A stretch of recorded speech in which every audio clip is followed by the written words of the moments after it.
Hey Evan and everyone watching, thank you so much for featuring my ideas and my thoughts. I've been following you for a long time, so I'm really excited to see this come together. If you really want to achieve something, you'll find a way. And if you don't, you'll find excuses. I grew up in a family where you could either be a doctor, a lawyer, or a failure. Those were my three options. Anything else would just count me as a failure. I love that I doubt myself, and I hope I never stop. Need motivation? Watch a top 10 with Believe Nation. What's up, Believe Nation? It's Evan. I believe in you, and this channel is designed to be a part of your daily success routine. So let's get your motivation to a 10 and get you believing in you. Grab a snack and chew on today's lessons from a man who went from being a rebellious kid growing up to studying and becoming a monk in India and Europe to now using his wisdom to inspire millions of people around the world. He's Jay Shetty, and here's my take on his top 50 rules for success.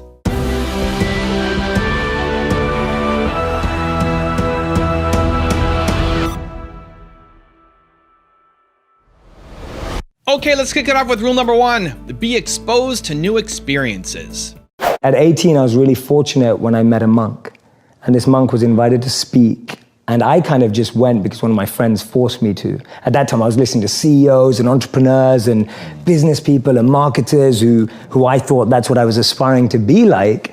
And then I hear this monk. And he captivated me like no one had ever captivated me before. It was like staring at the most beautiful woman on the planet. You know, I was completely fixated on him and his message. See, we live in echo chambers. We're just surrounded by the same thinking. How often do you bump into a monk? You know, it just doesn't happen. No one has a dinner party and goes, oh yeah, we just invited the monk, you know, from town, like the local monk. Like no one ever does that. And so we meet people who are just like us most of the time. And we talk about this in business all the time. If you want to be a billionaire, spend time with billionaires. If you want to be a millionaire, spend time with millionaires. If you want to be a tech startup, spend time with, you know, that's the common rhetoric that we hear all the time. But what if you want to find purpose and master the mind? There's no one better than a monk who's mastered the mind. So for me, the first step is just opening yourself up to new experiences and new role models.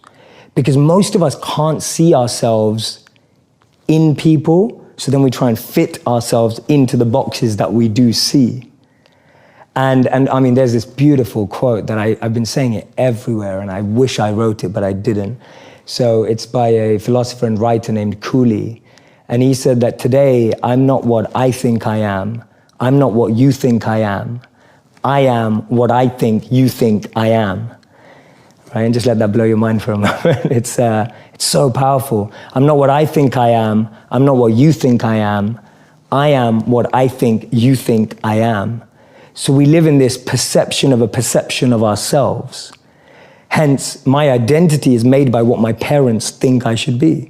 My identity is made up by what my college or university thinks I should achieve. While you're living in that bubble and that echo chamber, getting to what you really want to do is impossible because maybe that just doesn't fit. And I think so many people feel that way today, that they don't fit into the current education system. They don't fit with the 3 or 4 or 5 careers that you're taught exist. So that process of self-excavation and actualization first requires being exposed. You can't be what you can't see. If I never saw a monk, I would never have wanted to be a monk. If I never meet a billionaire, I wouldn't want to be one because I wouldn't know what that feels like. I don't know what it looks like. I don't know what it takes. And I think that's the biggest challenge of our society, that we're not exposed. So that's the first step, being exposed to unique experiences and role models. Second step is finding that experience or role model that you're passionate about. And exactly like you said, taking it seriously. Shadow them, network with them, spend time with them, observe them, even from afar. It takes that observation, being addicted to observing that person's lifestyle. And then the third step is going yes or no. Does that work for me? Not everyone who's going to go off and become a monk is going to feel like the way I did, and that's cool. But not everyone is going to go and follow and shadow a billionaire and go, that's exactly the lifestyle I want. They may want the result, but do they want the hard work that goes with it? And so for me, that's the third step. It's observing, focusing, shadowing, getting as close to the process of that individual, and then going yes or no. Do I want that process? Not do I want the result? Everyone wants to be that monk who's fully enlightened, can walk through, has an incredible aura that people just gravitate towards. But when you realize he has to wake up at 2 a.m. every day and sleeps about 4 to 6 hours, you're like, I don't want to do that. That doesn't sound like me. Rule number 2, believe.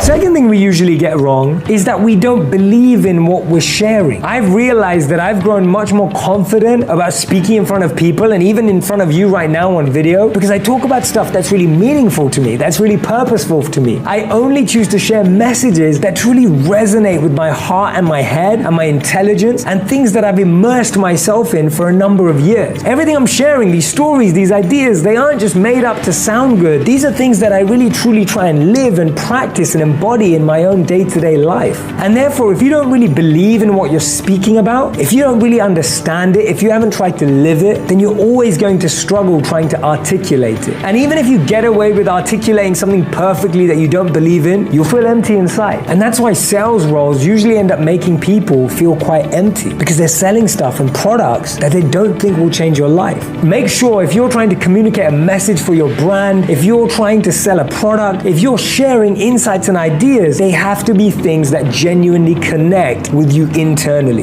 This feels weird. Are you sure this is legal? Rule number 3, refine your intention. My daily practice is to refine my intention. The biggest weeds that we all get is on our intention. So when I say intention, I mean my current intention is to use everything I've been given, everything that I have in the service of others. So I want to use the following that I have to help people. I want to use the money that I have to help people. I want to use the network that I have to help people. But every day that intention, which is a beautiful little plant that's growing, gets weeds around it. No, do it for the money. I hear that voice, right? Do it for the fame. Just do it for the fame, do it for the followers, do it for this. All these weeds are like going around my real intention every day. Every day. That's a weed. A weed is the intention that you don't want. And the problem is, sometimes you've let it grow so much, the weed looks like the plant, right? The weed looks like your intention, and you start believing it's the same thing. So for me, my daily practice is going back in, reflecting on what is my voice right now in my head, what am I saying to myself, and I'm hearing, make that deal, it makes a lot of money, do this, do that, do this, more followers, fame, all that stuff, and I'm cutting it down. I'm cutting that weed every day. And you've got to do it every day because the more you're surrounded by that energy, the more it's going to keep creeping in like a creeper weed. Rule number 4, know your element, environment, and energy. So for me, my 3 E's are element, environment, and energy.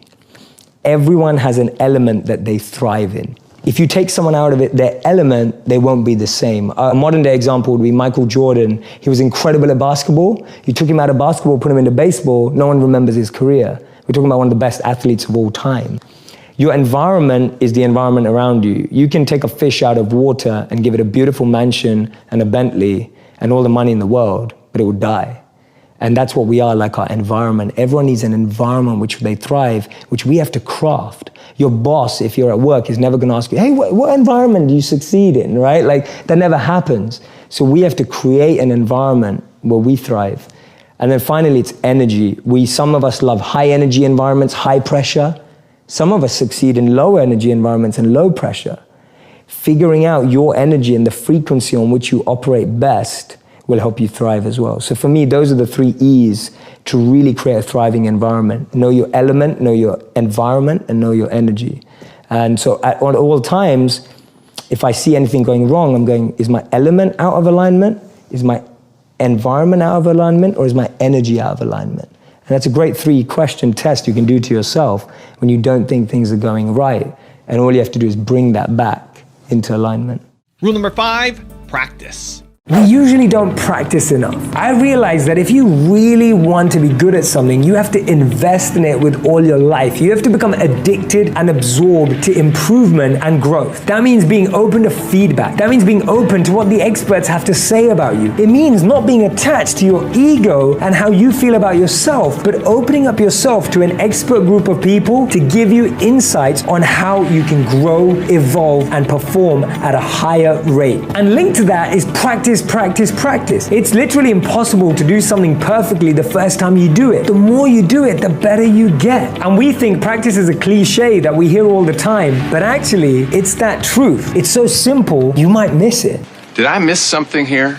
Rule number 6, make it happen right now. I'd like you to fast forward to 70, 80, 90 years old, right? Fast forward in your mind to that age, 70, 80, 90, 100, 110 if you're really optimistic, whichever one it is. And I'd like you to write down what will be the things that you'll regret that you didn't do. Imagine you're that age, ask yourself the question, what will I regret that I didn't do? Not what you did do, but what you didn't do. Write it down, make a long list right now. Get a pen and paper out and write it down. Don't do it on your phone, don't do it on your laptop. Actually get a pen and paper and write down your answers. What will be the things that you regret that you didn't do? Right? Really think about it. Will it be, learning a new language? Will it be moving home? Will it be telling someone you love them? What will it be? What would it have been? Write it down right now. Now, the incredible thing about this question is that you're using the future to empower the past. Whatever answer you have in that question, whatever your answer is, you can do it right now, today, starting today, because you're not that age yet. And even if you're 64 and you're tuning in 70, 80, 90, you're still there, right? It's still possible. You can start doing that right now. It's empowering the present with the future. There is nothing stopping you from making it happen right now. You don't have to feel that way when you're 70. You don't have to feel that way when you're 80. You never ever have to feel that way if you start doing it right now. And you can do it right now. Even if it feels impossible, you can start working on it right now. You can start trying right now. You can start making plans right now because you're not there yet. And this is where you start. This is where you start making it happen. It's all in the now. Rule number 7, find your passion. So how do I find my passion? My simple model, which is the Dharma model. Dharma means eternal duty in the Vedic tradition. It's very similar to what Ikigai is being spoken about today, which is a Japanese version of reason for being. Why do we live? Where is meaning coming from? And it talks about an intersect of 4 areas. What am I good at? What do I love? What does the world need? And how do I get paid for it? To me, those 4 help you unlock your passion. When you find the intersect across all of those 4, you're making your passion your purpose. You'll unlock your passion, you'll find your purpose. This is path 1. There's 2 paths. Path 1, I find my skill set and I engage it to help other people and become better at it. So I'm becoming better at what I'm good at and I'm using it to help other people because I'm aware of what I'm quite good at and I know what knowledge I have, what skills I have. I have some self-awareness. The other path that people often miss is actually I just start serving people. I just start helping people and I start to notice what I enjoy about that and what I'm good at helping people with. So that's Gandhi's part. Gandhi said that you find yourself when you lose yourself in the service of others. So for me, those are the 2 paths of how do I find my passion and finding the intersect between those 4 areas. Rule number 8, overcome challenges. You have to remind yourself that it's okay to feel the way you feel when you're going through a difficult time. It's okay to feel weak. It's okay to want to cry.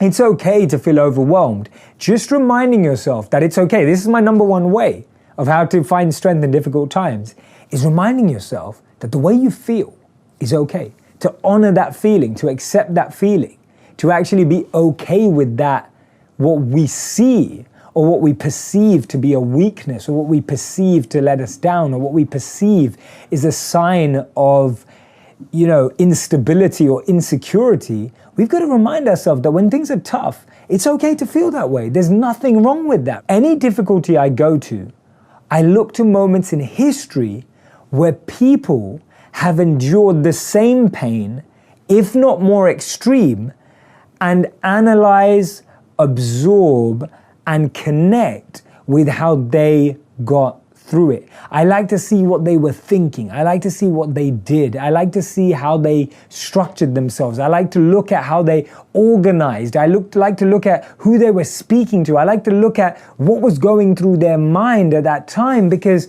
you've got to remember that any challenge we're facing today, we've faced it before as humanity, right? Beyond ethnicities, beyond color, race, creed, beyond backgrounds, beyond all walks of life. As human beings, we've been through challenges before and we've got through them.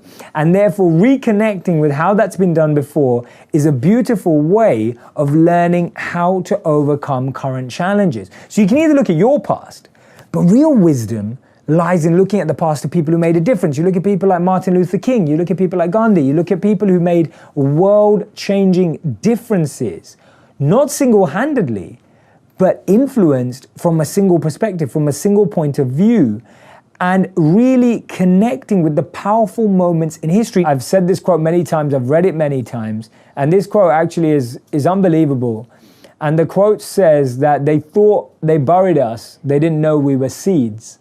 Right? It's a Mexican proverb. They thought they buried us, they didn't know we were seeds. And I was thinking, when you tell yourself that story, you start thinking much more differently, right? A seed is buried too. It's incredible that the seed goes through the same process as anything else. It's put deep underground, right? All of this mud is put on top of it. It gets rained on, it gets snowed on, all these kind of things, but it knows that it's a seed. So it knows that it can grow, so that anything's possible.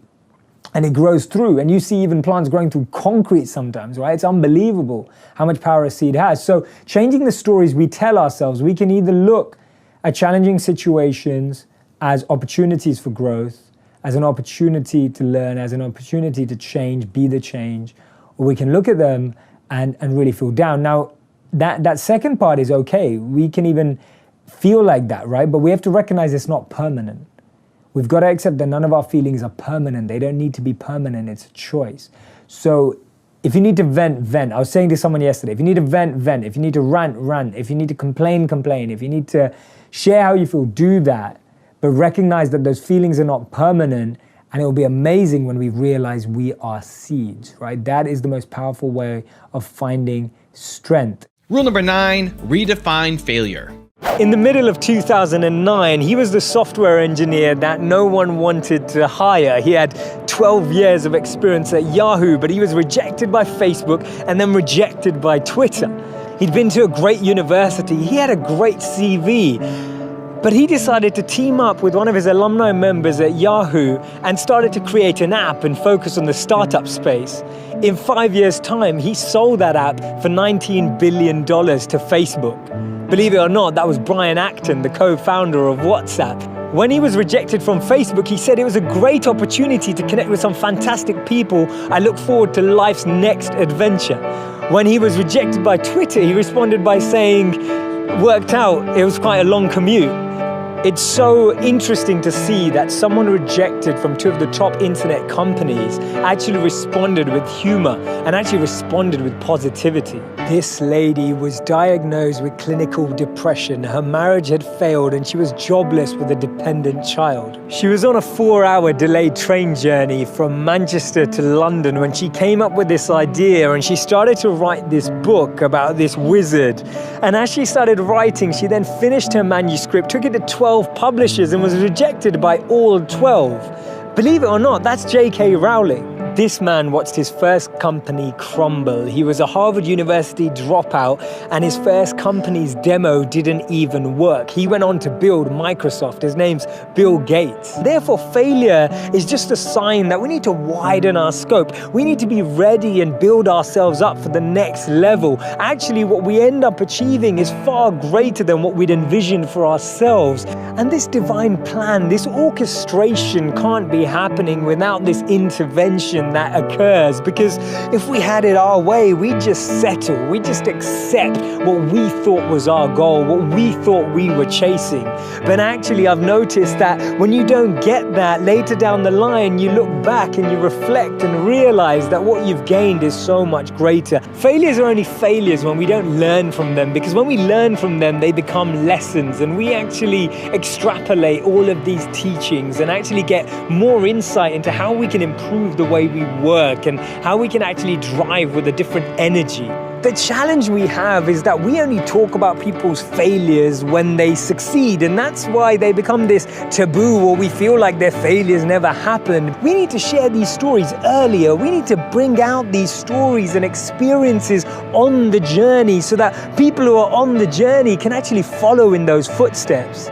And that's why Steve Jobs said you can't connect the dots moving forward. You only can when you're looking backwards. Rule number 10, decide to be a pilot. In life, you're either a passenger or a pilot. You've got that choice. This is one of the biggest choices you'll ever make. Are you defining what direction you're moving in, or are you letting other people make the biggest decisions of where you're going? See, at first, it's more comfortable being the passenger. You sit back, relax, have people serve you. It feels easier. It feels more natural. But then as time goes by, you look outside the window and you realize you've ended up somewhere that you didn't want to be. Then you start blaming people around you, blaming people who made those decisions for you, blaming people who should take responsibility for where you've ended up. Sometimes you feel lost, confused, and wonder how you ever got there. And in that moment, at that time, you've got this important choice to make. You can either switch seats, grab hold of the steering wheel, and start guiding your life, or remain a passenger. You can't be both.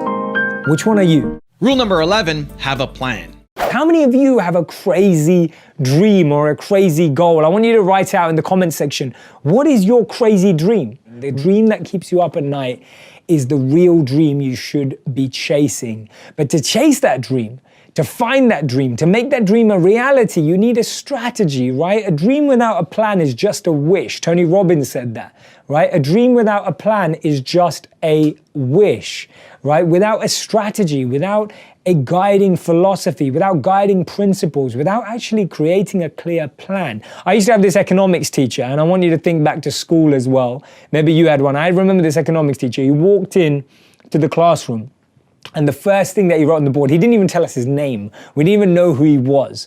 And he turned up, he went inside the classroom, and he wrote on the board, he said, failing to prepare is preparing to fail. And all of us just burst out laughing. This guy hadn't even told us his name yet.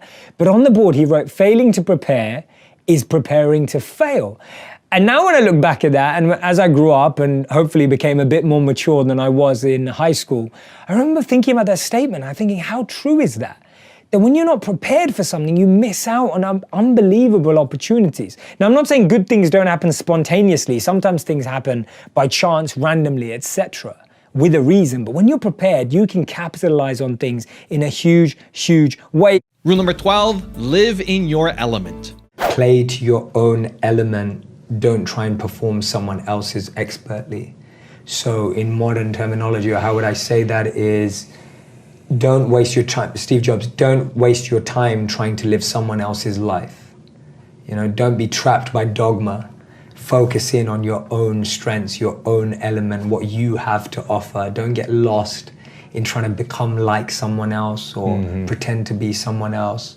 There's a beautiful, one of my favorite quotes by Einstein and then Steve Jobs again. Einstein said, if you judge a fish by its ability to climb a tree, it will spend its whole life believing that it's stupid.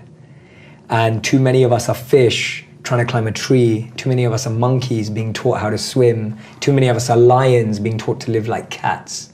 We're not getting to live in our element. So my second piece of advice is live in that element that you've naturally been given. Don't try adopt another.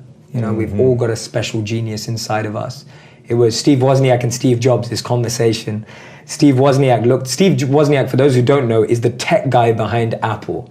He practically invented the technology and the software and everything. So Steve Wozniak looked at Steve Jobs and he says, this is in Walter Isaacson's biography of Steve Jobs. Steve Wozniak looks at Steve Jobs and he says, what do you even do?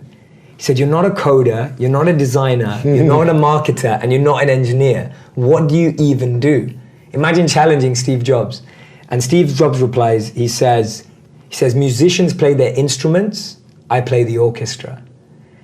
That is the most deep understanding of one's role in life and not getting lost in other people's identities and perceptions of you. Steve Jobs knew that he wasn't a marketer, he wasn't an engineer, he wasn't a coder. So he hired all of those. But he played the orchestra, he brought it all together. And that's when you find confidence in your own role, you won't be envious of anyone else's. Rule number 13, don't let failure stop you. During a research experiment, a shark was placed into a large tank of water, and then some small fish were released into that tank. As you would expect, the shark quickly swam around the tank, watched the fish, and then ended up eating all of them. Then, a strong piece of fiberglass was inserted into the tank. This would create a division between where the shark started and where the smaller fish started. Again, the shark quickly attacked, but this time the shark went in straight into the fiberglass divider and bounced off. It tried this several times, again and again and again, until it became tired and weakened. Meanwhile, the fish on the other side of the divider carried on swimming peacefully. After about an hour, the shark finally gave up. This experiment was repeated several dozen times over the next few weeks, where the shark became less aggressive every single time. It got to the point that the shark stopped trying to attack and eat the fish at all. The fiberglass was then removed out of the tank, and to their amazement, the shark still did not attack. The shark had been trained through habit that a fiberglass divider was there and that it would bounce off, and therefore didn't even consider it. At the same time, the small fish freely swam wherever they wanted. The moral of the story: many of us are experiencing setbacks and failures in everyday life. Eventually, we get emotionally drained, tired, unmotivated, and we stop trying. Like the shark in the story, we believe that because we've been unsuccessful in the past, that barrier still exists even for new ventures. In other words, we continue to see a barrier in our heads that separates us from our dreams, even though there is no real barrier between where we are and where we want to go. And remember this: the teacher has failed more times than the student has even tried. Rule number 14, believe in your mission. Fred Smith was an undergraduate at Yale University in 1965. As part of his coursework, he wrote an economics paper exploring the transportation of goods in the United States. It's how things get delivered to you and me. He found that shippers were transporting large packages and items either via truck or through passenger airplanes. He thought he had a more efficient method. He wrote a last-minute paper, as you do, about how a company transporting small items via a plane would be a much better business model. Because he was rushed, he never really got around to explaining in the paper how that company would run, and he ended up getting a C. The funny thing is, he still didn't give up, and in 1971, he actually launched the company he was speaking about. But within 3 years of founding the company, Federal Express, as it was called, was actually on the verge of bankruptcy. They were losing over $1 million a month. That was because of rising fuel costs, competitors in the same market, and at its zenith, it was only worth about $5,000. Smith even made a final pitch to General Dynamics hoping for more funding, and it was rejected. Most people at this point probably would have just shut down. Rejection, the grade C, losing $1 million a month. But Fred Smith had different ideas. Smith actually ended up flying to Las Vegas that weekend with all of what the company had, the $5,000. The Monday morning after, the company had $32,000 thanks to his blackjack skills. That money made it possible to cover fuel costs for just a few days more. Soon after the company was able to raise significant funds, he went around to multiple places to find sponsors, investors, people that believed in what he was trying to achieve as a service. The amazing thing is that he was creating a company that we all know today. It's called FedEx. It now operates in over 220 countries and has an annual revenue of over $45 billion. The interesting lesson that we can learn here is that there were countless occasions in Fred Smith's life where he could have said, that's it, it's not working for me. He could have stopped when he got that C for the paper. He could have stopped when he was losing $1 million a month. He could have even stopped when he finally only had enough to just last a few more days. But he believed in his vision. He had belief, he had conviction about his idea and the process and the service that he was creating. And that's the lesson here. If you really want to achieve something, you'll find a way. And if you don't, you'll find excuses. Rule number 15, have a strong why. I think Mark Zuckerberg said it brilliantly at Harvard. He was saying that finding your purpose isn't enough. You have to help other people find theirs. And I know you're passionate about this. Whatever that definition is, but it has to lead everyone. So whether I meet a celebrity, an entrepreneur, or whether I meet someone who's starting out, I'm always asking them the question, how can you use what you have to make a difference in the life of other people? Yeah. Because if you start there, everything else will work out. But if you're starting from the point of what am I gonna get, then you're always gonna feel disconnected. And I see that. I see people who live like that and feel pain in their lives every day. I see that. It's not like some conceptual philosophy. We see it. I see people who are only in it for themselves, and they feel disconnected, dissatisfied every single day. And then you see the other extreme where people are just trying to give too much, more than they even have themselves, and they also feel disconnected. Right. And again, and they have nothing at all. And they have nothing at all, right? So we know, again, attachment and aversion, two sides of the same coin. Mm-hmm. So we want to be in that dynamic balance of growth, but always to give. Yeah. So I always think, how can I go 3 steps deeper so that I can move 3 steps forward so I can give 3 times as much? Right? That's always my mentality. How do I go deeper to go more forward to give more? Yeah. And if I can get those 3 in action for that reason, see, it's all about the reasoning. You can do anything you like, but it's why are you doing it? Yeah, we know of course, that, right? yeah. So. Rule number 16, train like underdogs. Now, it's incredible that we root for underdogs. It's incredible that we want underdogs to win. Why? Because we're used to wanting our team to win. We're used to wanting the best to win. We're used to wanting to associate ourselves with people who are successful, right? We never go, oh yeah, I know someone who plays for that really bad team. Like, we don't say that, right? We say things like, oh, I know someone who plays for that really good team. I know someone who was MVP. I know someone who's the son or the daughter of the MVP. We try and associate or link ourselves to success. And when we do that, it in turn makes us feel more successful. It's one of the reasons why when your team wins, you say, we won, right? You say, we won. But when someone asks you, oh, how did your team do? And if they lost that day, you say, they lost. You rarely say, we lost. It's incredible how psychologically we distance ourselves from failure and we closen or liken ourselves to success. But the exception to that rule is the underdog. We all get excited by underdogs. We all get motivated by underdogs. We feel completely enamored by the story of the underdog. Prashant, underdogs are just simple-minded. They don't have expectations and don't have anything to prove to anybody. And Prashant, you've just hit the nail on the head. That's the principle I'm trying to get across. Actually, we should play like champions and train like underdogs. Why? Because the underdog works in a way not worrying about what anybody else thinks or believes. That gives you an edge. It gives you a phenomenal advantage when you're not actually worried about what will people say. When you're not concerned by, am I going to fail? Am I going to look worse? Is what I'm doing not going to succeed?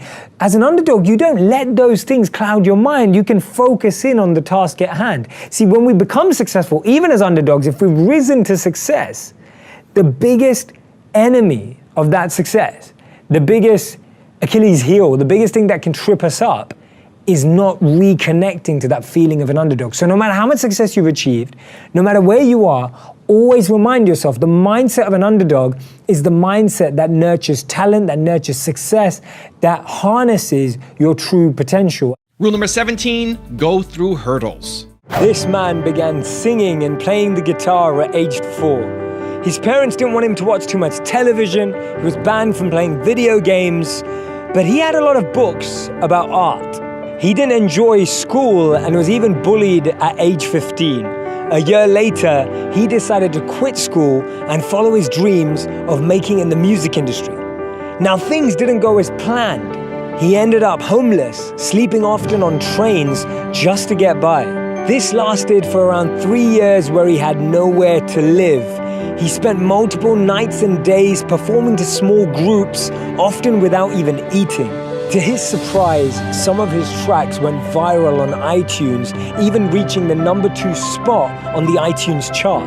By the end of the year, his album had sold 801,000 copies, making it the 8th best-selling album of the year. His latest song was one of the most listened to worldwide. His name? Ed Sheeran. Today, he's mentored by Elton John. Paul McCartney says that he's a fan. He's even written songs for Taylor Swift, One Direction, and many, many more. Ed's story teaches us that there's no such thing as an overnight success. He was so shocked and surprised when his album went viral online, but when you look at the struggle before that, you see the pain he had to go through. Often we only view people's success as what we see in their highlight reel, and we forget what they actually had to go through to get to that stage. And that's why the next time you see someone that you think is successful, don't focus on what they're doing now. Focus on what they did to get there. Rule number 18, grow your brand. What are people not understanding about video? Okay, What are they not understanding about how powerful it is for their business, their brand, and ultimately their message to impact people? It's always that same question. What's the ROI on social media? Right? What's the ROI? Now, the funny thing is, your business, work, and service, my business, work, and service literally lives off of social media. So there's obviously an ROI. But the problem is we live in a world where we want everything to be measurable. And there's a beautiful Einstein quote that says, not everything that counts can be counted, and not everything that you can count counts, right? And we live in this world where everything needs to be measured. Like, oh, that video has 1 million views, how many sales did you get through that? But it's like, life doesn't work like that. There's a load of adverts and billboards on the street that the biggest brands pay for that don't convert into direct sales. Do you think that Coca-Cola looks at the billboard out there and goes, how many people saw that advert today and how many people bought a Coca-Cola because of that advert? They don't have that number. It doesn't exist. And they're one of the biggest brands in the world, but they still do it. So social media and video is just a new billboard. And the biggest brands know that the more you see it, like, I mean, this is funny, I saw this today. I saw a big billboard outside of my hotel that has all the Jenners and the Kardashians wearing their Calvins. Have you seen it? Yeah. Right, I saw it straight away this morning. Then I saw it on Instagram, and then I saw it everywhere. So already, I've seen it in 3 places. Now, I don't need women's Calvin underwear. But the point is that I've seen it in 1 million places. So anyone who's not using video hasn't understood that more people are gonna see video than anything else. And not just that, video is so much better than a billboard. You can say so much more. Right. So for me, it's just a lack of seeing opportunity. There's a great, I think this is a old tale, it's not true, but it's told that when Nike first went to India, they went there, and it's not Nike, it's any sneaker brand, it's a nice story. And when they first went to India, they saw everyone was barefoot. So the first reporter came back and said, oh, there's no market there because no one wears trainers. And then the second reporter went, then he said, oh, no one wears shoes. And then he came back and says, we've got a huge market out there, right? And it's the way you see it. Someone saw no one wearing shoes as no market, but another person saw everyone not wearing shoes as a market. Right. And that's what video is. That you can sit here and debate the ROI on video for as long as you want. But the truth is, every major brand has invested in a front window that may not translate to direct sales or work or whatever it is. Right. But it does. Do you think every brand should be using video? Every brand should be using video. Rule number 19, choose love. I'm almost 30 and I don't feel like I've accomplished anything in life. I made a promise to myself while I was at university that I would get a job that excites me every morning. But right now I'm afraid I'm not going in that direction. That note was written by a young person, and when I read it, my heart sank. I felt that way because I know so many people that are in that exact position. I remember when I decided to trade my 9-to-5 for a 24/7, it was because I wanted to do something that was meaningful every day. I wanted to do something that was purposeful and fulfilling from the moment I woke up to the moment I went to sleep. The one thing I didn't know before I started is how achievable that was, but also what it required. When I transitioned from my 9-to-5, or actually my 9-to-9, to a 24/7, I realized that I was going to have to work harder, smarter, and faster. And that step was full of fear, full of anxiety, full of insecurity, full of questions like, what will happen if it doesn't work? What will people say? Should I just have stayed where I was? I went through all of those emotions all at the same time, and then something came to me. I wrote down the various options that I had in life at the time, and I wrote a word above them that I believe summarized the experience or the result of what I thought that would give me. Some of them said ego, because I thought those career paths would give me a boost to my ego. Some said security, because there were certain roles or jobs I could take that would provide a certain level of financial security. And then one path said the word love, because I knew if I did that I would love every moment, even if it was truly challenging and sometimes really difficult to deal with. And that's why I'm here today making this video, speaking to all of you, because I chose the path that had the word love above it. Try that exercise, try that activity out to try and differentiate the motive, the intention behind what you're choosing and selecting in life. Now, just because you choose the word love doesn't mean that everything's going to be smooth sailing and that you're going to be successful. It's going to have its own ups and downs. And that's why wherever you go with your heart, take your head with you. Rule number 20, make wisdom go viral. What's the impact that you want to have on the world? I think you've said it so beautifully so many times and shared my vision, which is wonderful. And it's wonderful to know that we share the same thing. It's making wisdom go viral. There's an incredible study in 2017 that said the most successful people in the world, healthy, wealthy, and wise choose education over entertainment. The impact I want to have on the world is I want to transform and revolutionize the entertainment industry so that it becomes educational without anyone knowing. So it's still completely entertaining. It's still like watching Netflix, but you're learning about human behavior, the mind, neuroscience, and everything without even knowing you are. To me, that's the greatest win that we can have for our society. How many people are going to quit watching Netflix and reading a book every night? I don't know. But if we can make that book come to life on Netflix, that's going to change the world, because that's what people are going to consume. So for so long, media has been used to numb people, to switch people off. If we can use it to excite, elevate, enlighten people, not by like the cheesy way of like, oh, let's follow someone through their journey of enlightenment. It's not like that kind of stuff. I mean, like really entertaining programming where you can learn by being entertained at the same time. If I can do that by changing the most powerful industry in the world, then I will feel that I've had somewhat of an impact. Because that way I think we'll reach the world without having to get everyone to change their habits too much. My thing is, how do we meet people where they are and really deliver a message and a powerful expression of love? And to me, that's the highest form of compassion. The highest form of empathy, love, and compassion is to meet people where they already are, rather than expecting them to change. Rule number 21, stop caring what others think. We all feel that rejection kills dreams. We all feel that failure kills dreams. We all feel that people kill dreams. You can't kill my dreams. But actually, there's 4 words that we say in our heads to ourselves that genuinely have destroyed more dreams than all of those things put together. Those 4 words are, what will people say? What will people say? How many times have you stopped yourself from doing something because you're scared of how people will react? How many times, out of the fear of someone else's opinion or criticism, have you stopped yourself from doing what you believe in? How many times has someone's perception or perspective stopped you from living your potential? No matter what you choose to do, there will always be people who find fault with it. There will always be people who criticize, complain, who try to bring you down and tell you that what you're doing isn't right.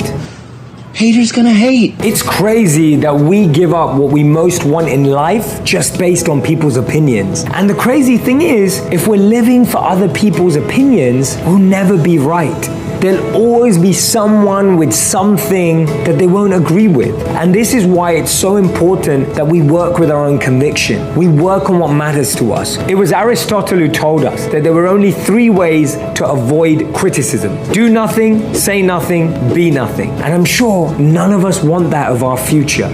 Rule number 22, live fully. When we die, our lifeline does this, right? It looks like this. When you're living, your lifeline's doing this. Notice how that connects with our real experience of life.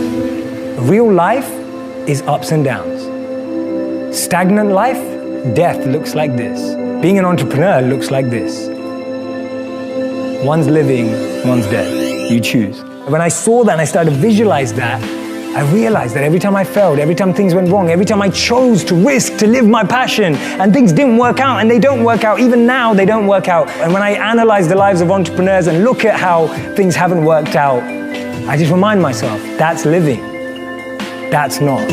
Rule number 23, make your life about service. If you're a musician, serve. If you're a coder, serve. If you're a orchestra leader, serve. If you're a entrepreneur, serve. Like, make your life about service and helping other people, not just to feel good, but make that the reason why you do what you do. Don't make that what happens because you have money. Make that the reason you do what you do. Yeah. And if people start with service, then you'll experience love, then you'll experience compassion, then you'll experience gratitude. Service is, Gandhi said it, you find yourself when you lose yourself in the service of others. And that's the deepest level of self-actualization. So know that you're the soul and the consciousness, not the body. Know that you have a unique genius and don't settle for any less. And use both of those to serve other people as the reason for the first 2. Rule number 24, prioritize growth. I remember this video that went viral around 2 years ago where this young girl, around 2 years old, started to crawl and walk in her parents' living room. She went up to the television screen and she decided to try and get it to swipe. She started doing this with her little hands and fingers, hoping that the television screen would swipe.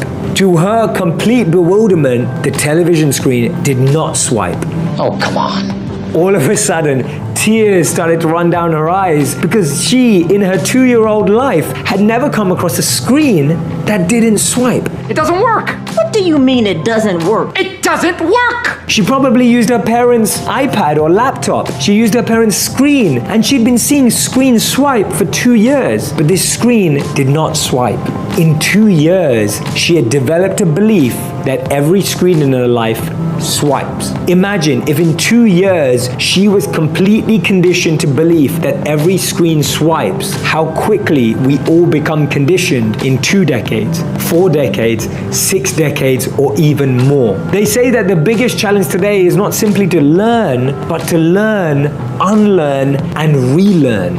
Wait, what? So I want you to think about in your mind the one habit that you want to change. Now, if you truly want to change a habit, psychologists and researchers say it will take anywhere from 21 to 90 days. If you want to change anything in your life, you have to start with a small step, but make it a big priority. One of the biggest mistakes people make is they try to make big changes and make them a small priority. I had it backwards.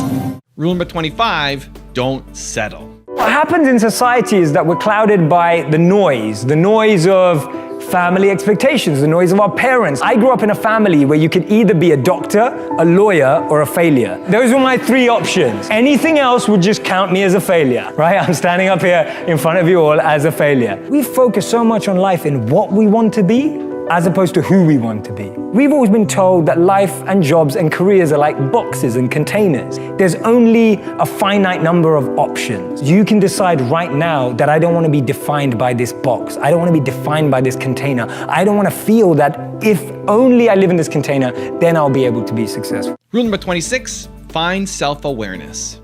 Most of us just throw ourselves into the deep end and then try swim and figure it out. Right.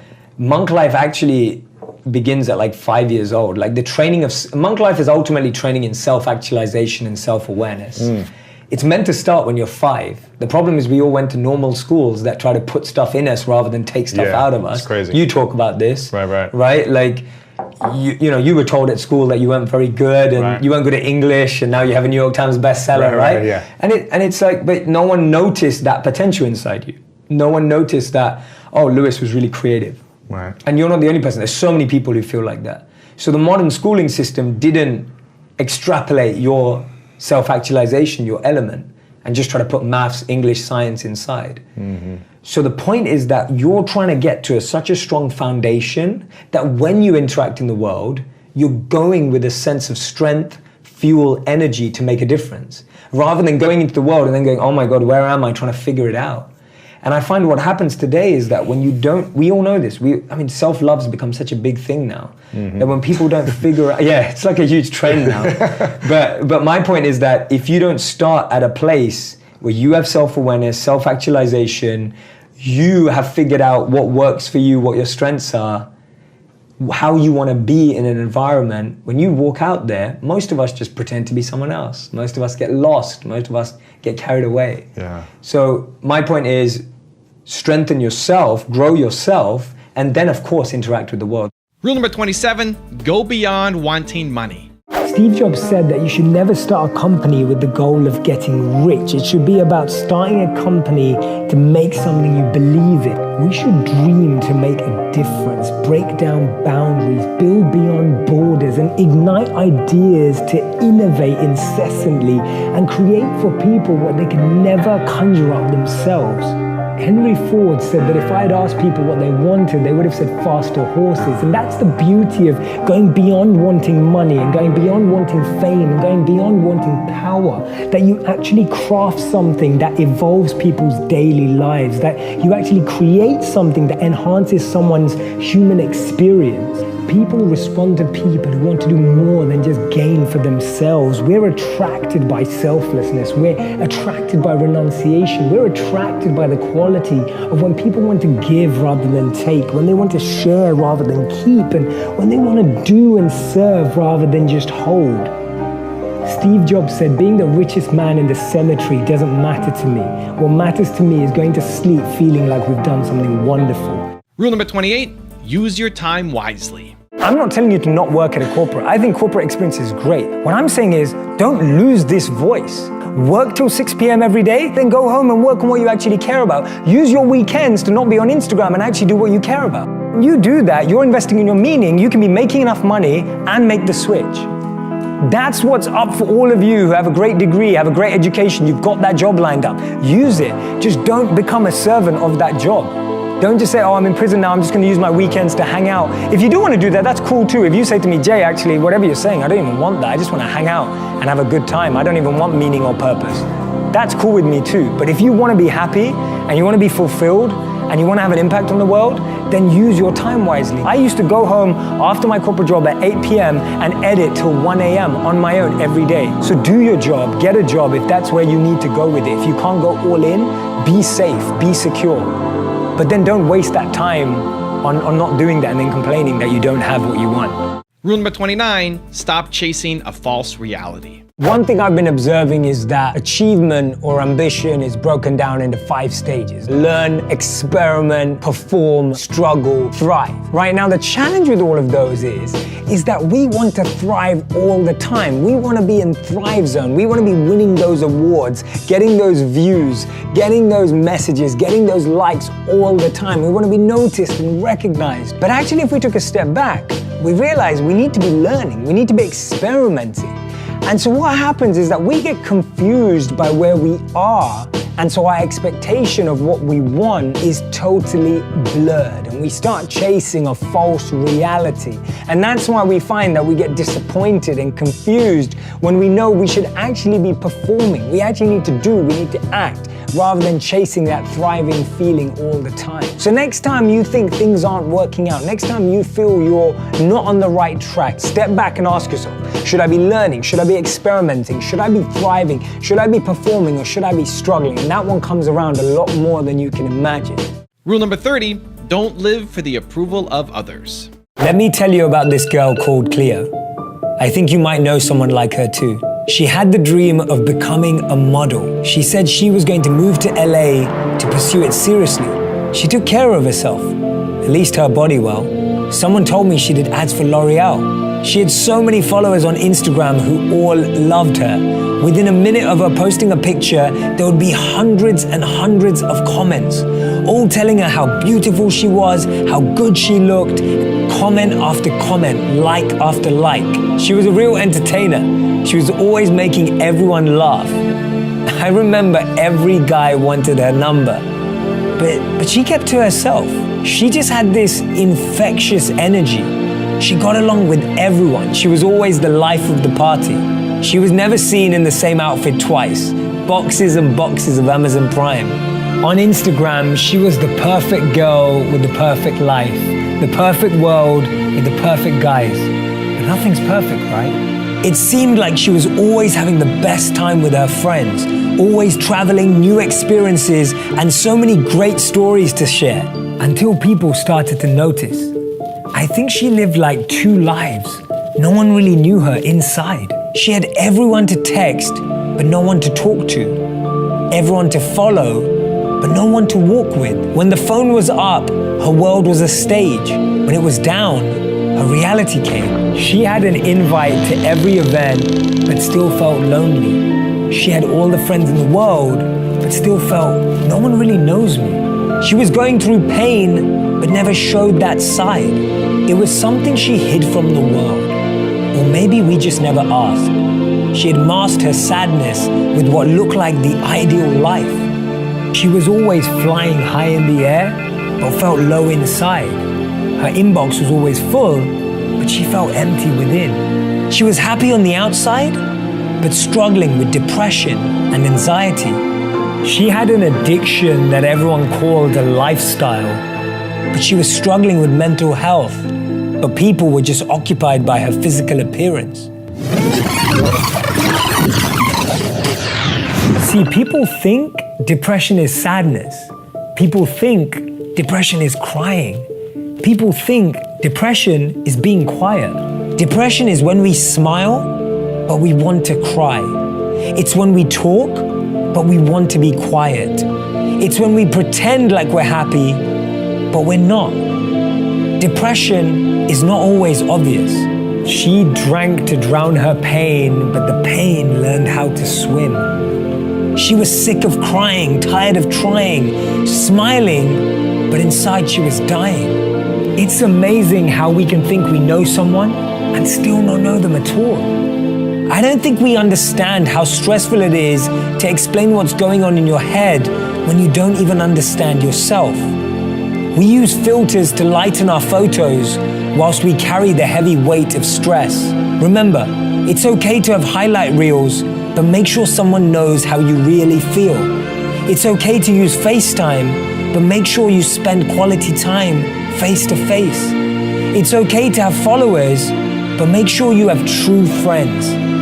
Don't live for the approval of others. Document the moments you're most in love with yourself, not just the moments you think people will love the most. When someone doesn't post for a few days, we ask if they're okay.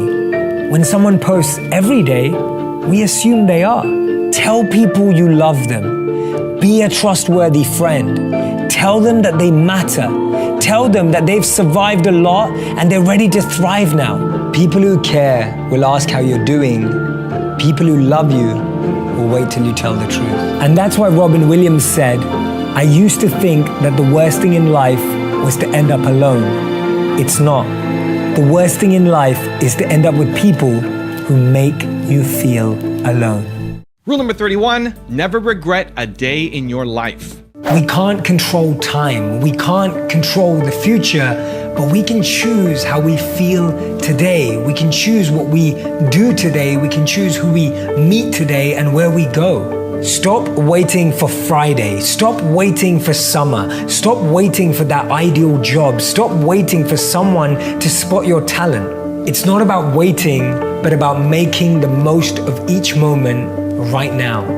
Ask yourself, if this was the last day of your life, is this how you would like to spend it mentally? Up here.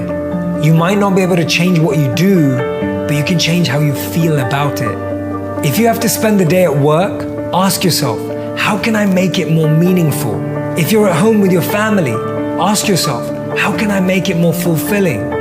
If you're around people you don't like, move. We're not trees. And if you're in a toxic environment, learn to protect yourself. And no matter how little you have or how tough things are, see where you can be grateful. That book that's been on your mind, write it. That video that you've been scripting, shoot it. That business that you want to launch, start it. That skill you've been wanting to gain, learn it. Don't wait for the perfect moment. Take the moment and make it perfect. Never regret a day in your life. Good days give you happiness. Bad days give you experience. The worst days give you lessons. And the best days give you memories. Rule number 32, visualize. Whether it's David Beckham taking one of his famous free kicks, or whether it's Lewis Hamilton winning the Formula One, or whether it was Steve Jobs about to give one of his famous keynotes, the most underrated skill was this: visualization, the recreation of images, sounds, and environments before it has happened is one of the most powerful skills in the world. A very powerful meditation and mindfulness practice, visualization has been used for centuries to help prepare the mind, the body, and the consciousness for upcoming challenges, situations, and circumstances. Some of the world's greatest athletes use visualization as a way to prepare for big games, the big day, musicians for their new concerts and tours, and CEOs for their very important meetings. Rule number 33, solve problems. I noticed in your videos that you ask a lot of questions, and I would imagine that's something that you intend to do. Yeah, I believe that the answers come from within and we're not asking the right questions. I feel we're always looking for the right answers, not the right questions. And the biggest companies that we respect today, the biggest organizations, all came from trying to answer a question. It all came from trying to solve a problem or a question that we were able to identify. So my work comes from a very simple study that I read that said the most successful people in the world choose education over entertainment. And the most unsuccessful people in the world choose entertainment over education with their spare time.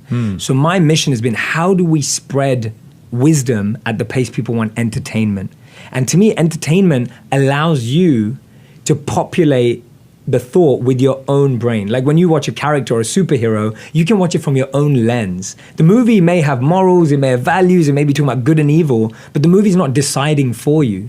The movie allows you a space to create and imagine and grow. So for me, that's what I want my content to do, is give people a space to populate themselves, see themselves in the characters that I'm presenting, see their own situation, and be able to come to their own conclusions. Rule number 34, take responsibility. Just around 2 years ago, I had this idea. I wanted to share wisdom at a pace we wanted entertainment. I wanted to share wisdom in a way that it could connect, resonate, and deeply evolve the lives of people all over the world.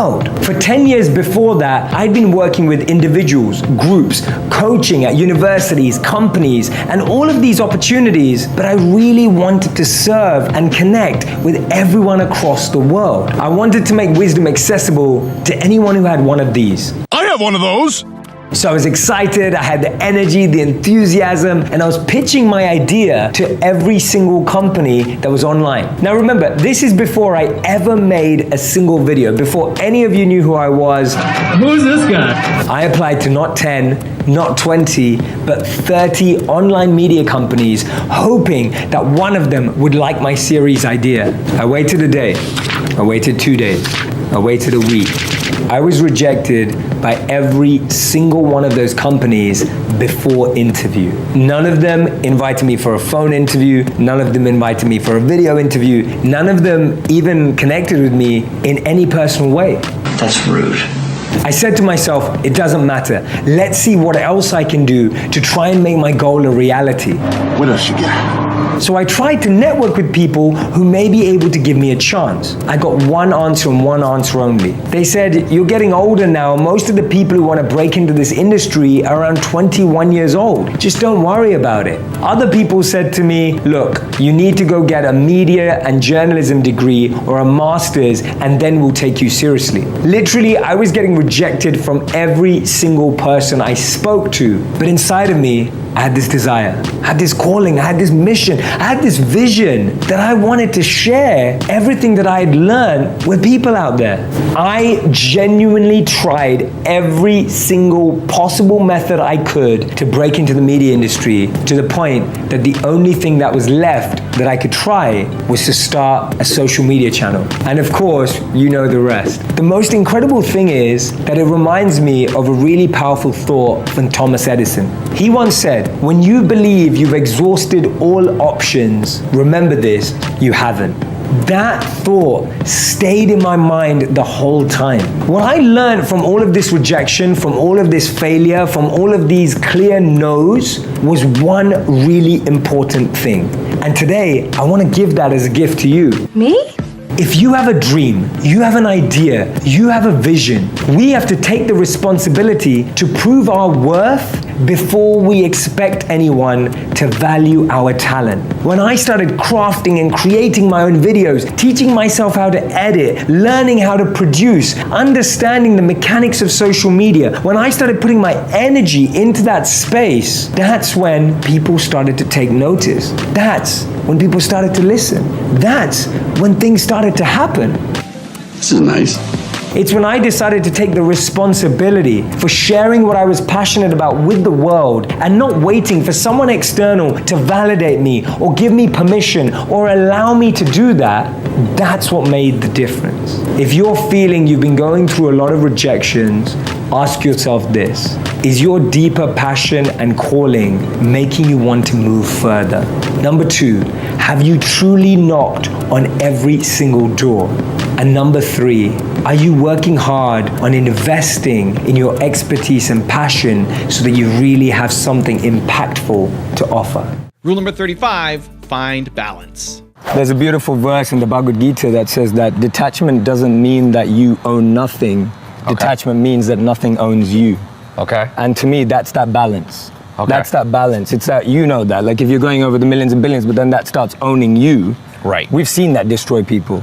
Right. You've seen that destruct people. So it's like the dominant energy. Exactly. But how do you think, because it's easy to fool yourself and be like, no, I'm not dominated by money, but like, was there a litmus test? Is there a test you had in the back of your mind that you could know that you are truly detached? Well, I think there's, we have both. Like one of my favorite quotes, which kind of complicates the whole situation, is from Charles Cooley, where he said that, today I'm not what I think I am, I'm not what you think I am what I think you think I am. Right. Right? And we're lost in that perception of ourselves. Yeah. So if all my billionaire mates are telling me, no man, you're all right, like you've got money, you're good, but you've got to have that reflection. But that's not going to come if you're just surrounded in that echo chamber. Yeah. And you talk about this loads, having mentors. Right. My thing is that when I come up with an idea, I want to know what the Dalai Lama thinks as much as what the Mark Zuckerberg thinks.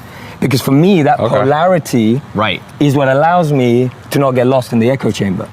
Rule number 36, serve. One of the most beautiful things I learned was that serving other people was without a doubt the most meaningful experience of humanity. And there's this great study by Michael Norton from the Cambridge University where he talks about how money can buy happiness if you spend it on other people. And he's done this incredible study in all regions all across the world where he talks about how actually if people are given $5, $20, or even $100, when you spend it on yourself, your happiness doesn't go up or doesn't go down. But when you spend it on other people, your happiness has the opportunity to grow by at least 10 to 20%. So fulfillment grows when we use our money, time, energy in the service of others. And when I was working at internships, I felt like I was serving myself. And I wasn't getting an opportunity to impact someone else's life. We've all been in that, and I'm sure you have, been in that position where you've just made a difference in a young person's life, or you've made a difference in someone who doesn't have much, and you see the joy on their face. And that's what I was getting to experience as a monk on a daily basis. Rule number 37, press pause and reflect. Albert Einstein famously remarked in a conversation with Werner Heisenberg, he said, in the West, we've built a beautiful ship, and in it has all the comforts. But actually the one thing that it doesn't have is a compass, and that's why it doesn't know where it's going. This paradox of our times was propounded by the Dalai Lama when he said we have wider freeways but narrower viewpoints. We have taller buildings but shorter tempers. Will Smith said that we spend money we haven't earned on things we don't need to impress people we don't like. And it's phenomenal how the same technology that brings us close to those who are far away takes us far away from the people that are actually close. 30 billion WhatsApp messages are sent per day, but 48% of people say that they feel lonelier in general. The paradox of our times is that we have more degrees but less sense, more knowledge but less judgment, more experts but less solutions. It was Martin Luther King who said that the irony of our times is that we have guided missiles but misguided men. Have you ever found it perplexing that we've been all the way to the moon and back, but we struggle to start a conversation across the road or across the train? And it's amazing that Bill Gates was known as the top earner in 2015 with a wealth of 79.2 billion, but 1 in 4 CEOs claim to be struggling from depression. Do we actually thrive off this paradox? Is it that this paradox actually makes the media interesting? It's what makes journalism interesting. It's what makes politics interesting. It's what makes television interesting. Is this paradox actually what we feed off and what we live off and what we talk about and discuss in our circles? Doesn't it seem that we've tried to clean the air but polluted our soul? We've split the atom but not our prejudice, and we're aiming for higher incomes but we have lower morals.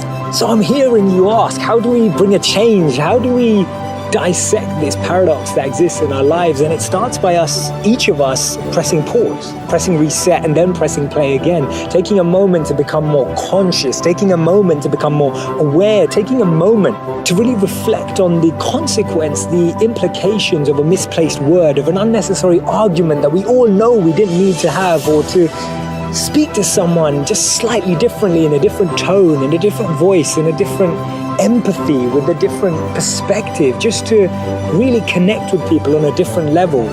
This thinking out loud started from Albert Einstein, and I'll track back to him when he actually said that the problems we have today can't be solved with the same thinking we used when we once created them. So actually, we need to research alternative teachings. We need to dig into those ancient books of wisdom. We need to go back to understanding if there's anything written in those creased pages of time that can actually reveal more knowledge and more wisdom of how we can transform our experience of light today. Otherwise, this paradox means that every step forward we take, we're taking 3 backwards every time.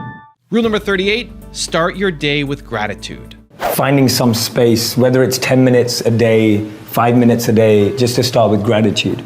I think that's the beginning of this journey. So what do you mean by that? Is it writing down on a journal, I'm thankful that I'm healthy today. I'm thankful that I live in California. The more specific your gratitude is, the deeper it is. So the more it's like, oh, I'm thankful that I breathe, which is just everyone breathes. Yeah. The more specific we get about our particular situation. Yeah. Like, I'm just happy that I was able to walk into work today and have meaningful relationships with the people I work with. Yeah. Or I'm just happy today that I'm standing with Ty.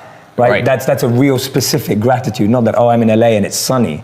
Right. Which a million people are experiencing. Yeah. So something very specific. Very specific. Rule number 39, focus on true wealth. I believe that wealth is beautiful and brilliant. It can do incredible things in the world when used to make a difference. When we use any wealth that we have to make an impact, to use it to make an influence, to help, serve, and support the lives of others. But today, I want to talk to you about a different type of rich list. There's more than one.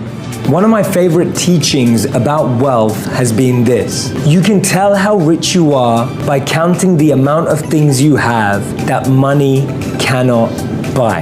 There's a beautiful quote by Jim Carrey where he says, I believe that everyone should become rich, famous, and achieve everything they want just to realize that it's not the point. That would be nice. Real wealth, inner wealth, fulfillment, satisfaction, meaning, and purpose is a rich list that every single one of us can have and be on. I want you to take a moment to make a list of the things you have that money cannot buy.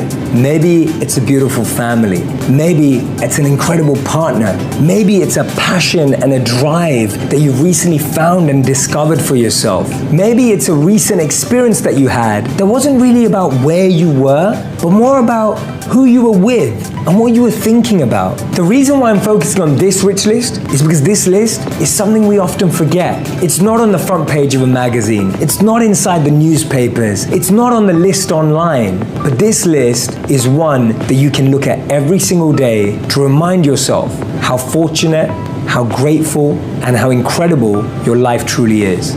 Rule number 40, travel. Once a year, go someplace that you've never been before. Travel empowers the learner inside of us, increases our curiosity and our humility. The Journal of Personality and Social Psychology found that kids who study abroad were more humble than those who didn't travel.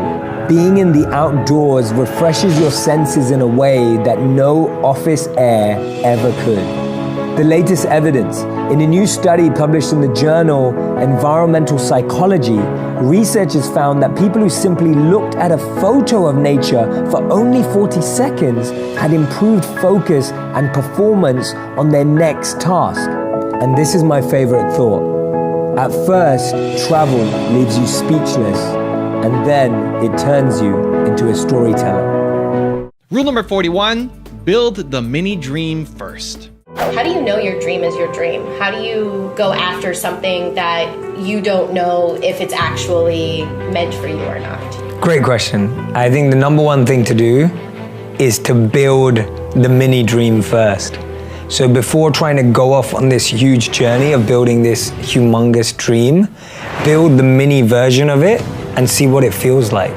So if you want to be someone who travels across the world and performs, travel to one city and perform. If you want to be someone who's in movies, go and film a short movie, right? Like, go and build the mini version of that dream, because that mini dream is going to teach you so much. Like, I'll give you an example. I know so many people who say to me, I want to be an actor. And I'll be like, okay, great. Well, let's make a short movie. And when they make a short movie and they realize they're up at 5 a.m. every day, and that they're in the studio or on a set till 10 p.m.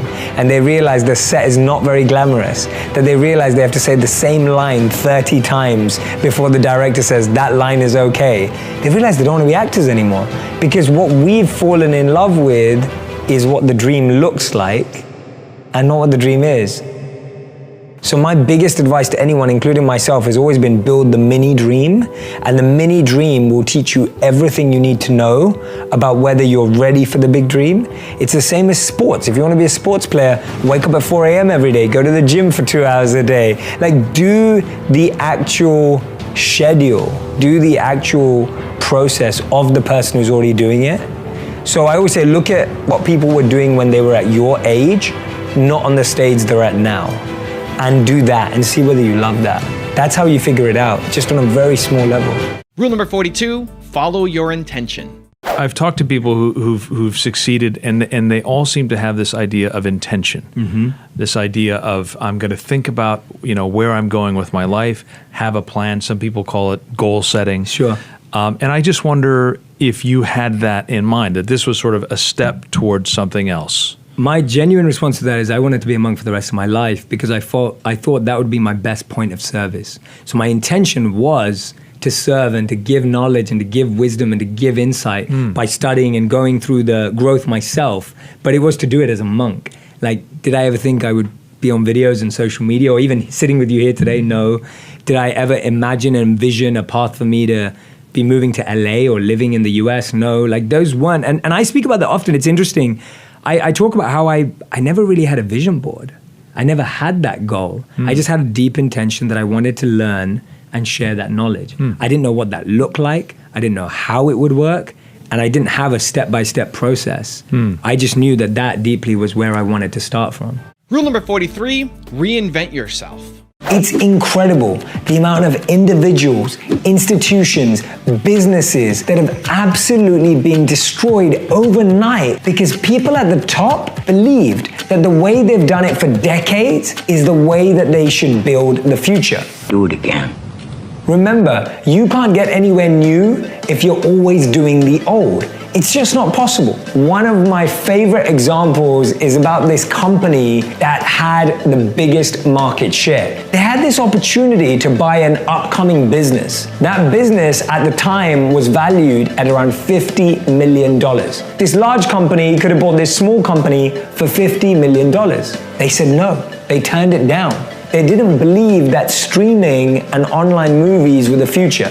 That big company was Blockbuster, and their little company was Netflix. It's incredible now where we live in a world where Netflix is valued at tens of billions of dollars and Blockbuster doesn't even exist anymore. It's incredible how many individuals, institutions, and businesses have had to completely shift, transform, transition, and reinvent, redefine, and recreate themselves to remain relevant. And this is a great message for all of us. We don't have to change who we are, but we have to redefine, reinvent, and recreate our focus, our skills, our priorities, our abilities. We always have to recognize how what we have is relevant for the modern world and all the new challenges that come with it. If we choose to innovate and disrupt ourselves, we can never be disrupted. If we choose to challenge and experiment and test and try new things, then there's no one else who can do that for us. Rule number 44, smile. Scientists have known for some time that changing your body through actions like smiling, sitting up straight, and relaxing can change your mental and emotional responses. When we change our body to sit up straight, to smile, to connect with others, to engage with presence, we automatically change the responses in our mind. We allow ourselves to feel better, to think better, and to live better. It's incredible to know that simple changes in our body language, in the way that we're sitting, can impact our emotional mood states. So much more insightful research has been done into this space, but if you can just take a simple step today to change your posture, to add a smile, and to relax a little, you'll see how much your mind will be at ease. Rule number 45, doubt yourself. You seem to be someone with great confidence and wisdom at your young age. And I wonder, are there moments when you doubt yourself, when you think, well, this isn't right, or am I doing the right thing, or am I creating the right message today? Hugely. And I think that that's a practice that I hope I never lose. Because I think that's the practice that makes you want to learn more. It makes you want to refine your message. And it also stops you from putting out content for pressure. So I think we live in a world, especially on social media, where there's such a pressure to put out content at volume and to keep up with everyone else's videos and numbers going up and views. And for me, that checking system that you just spoke about, that's what helps me step back and go, do I really believe this? Or did it just sound good for a moment? And so I hope I always keep that doubt. I find it as a valuable tool. And I'm always going around in that process. I had that recently where I got offered book deals from everywhere I could have ever dreamed of after my first video went viral. And I've resisted signing with anyone because my personal goal is to write a book that I actually believe in and not write it just because it's going to sell well.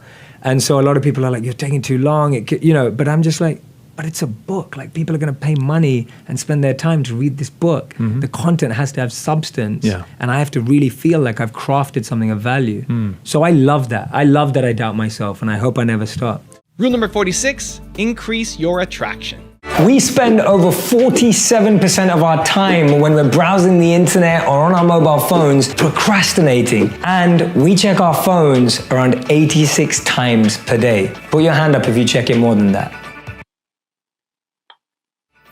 So it's no surprise that we all face distraction. We all experience distraction. We're all plagued by distraction. But often we think that the opposite of distraction is focus. We think that we need to become more focused. We think that if we're focused, we'll feel less distracted. We feel that if we're able to draw our energy in a certain direction and force ourselves to absorb in an activity, then we won't be as distracted. But this is just not true. The opposite of distraction is actually not focus. The opposite of distraction is, wait for it, attraction. Let me explain what I mean. When we're attracted to something, we're completely fixated, we're completely absorbed, we're almost addicted and obsessed to that visual, that song. What we really need to do is increase our attraction. When we're attracted to something, we're naturally focused. We're naturally able to be present. We're naturally able to bring our attention and our energy to that task, that project, that person.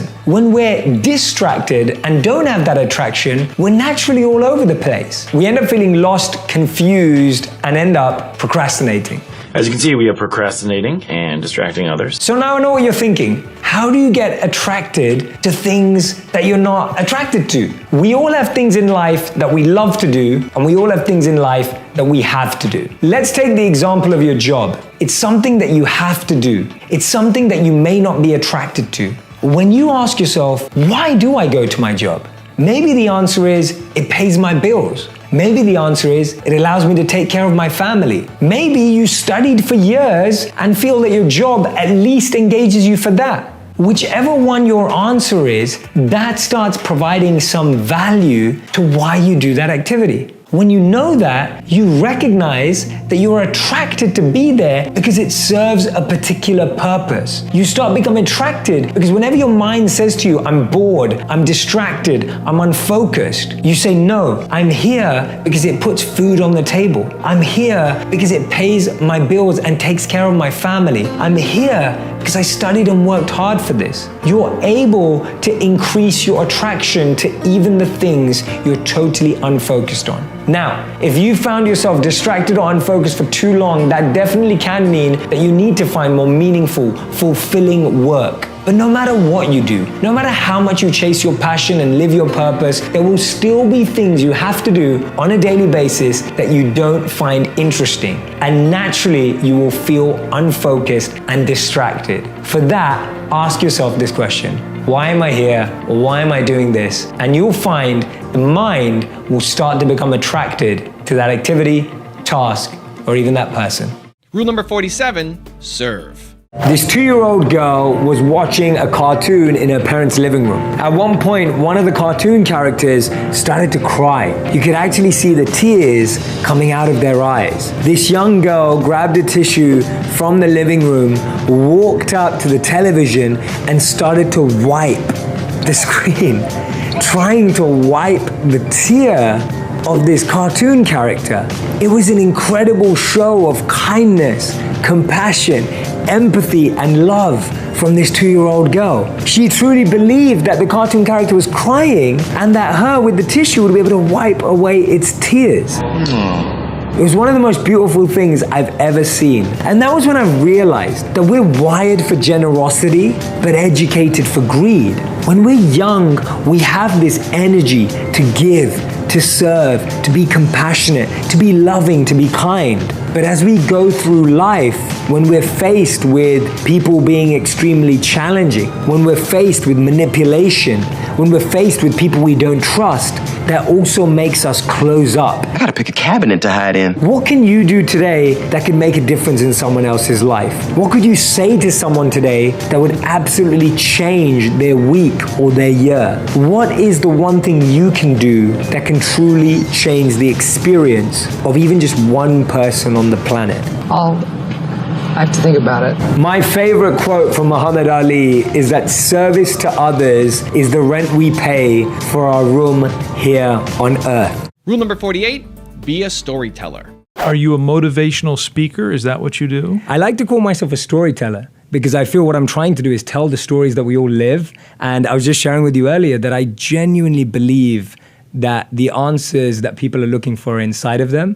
And I'm just helping people excavate and become archaeologists and kind of dig in and find that through them. So I don't call myself a motivational speaker because people may watch my videos and it may not be motivational. It may be reflective. It may be introspective. It may be insightful. It may be emotional. It may even take people to a place they don't want to go. So I love sharing my stories as a storyteller. Simply what I do is make wisdom go viral.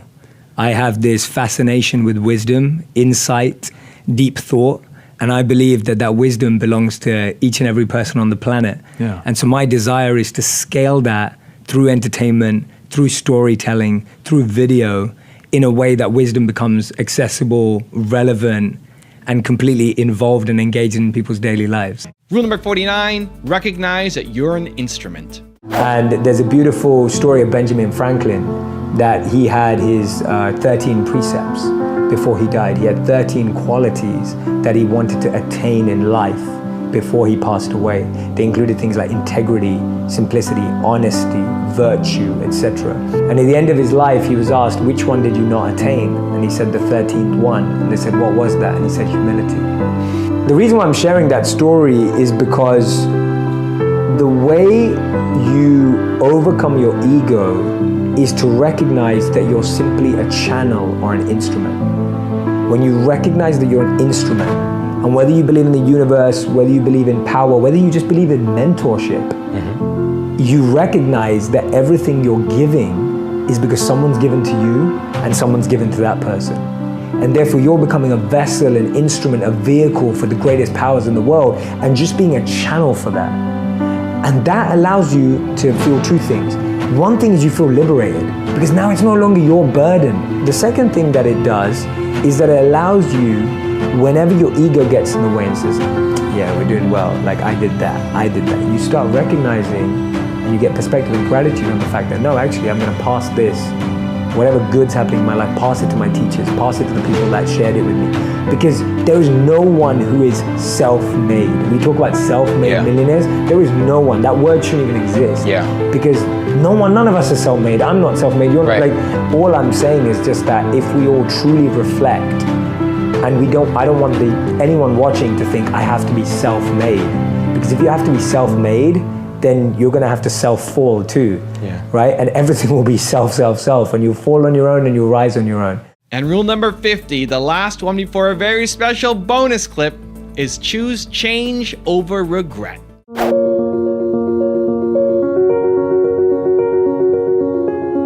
Healing is so not about getting over stuff, and it's so much about getting through stuff.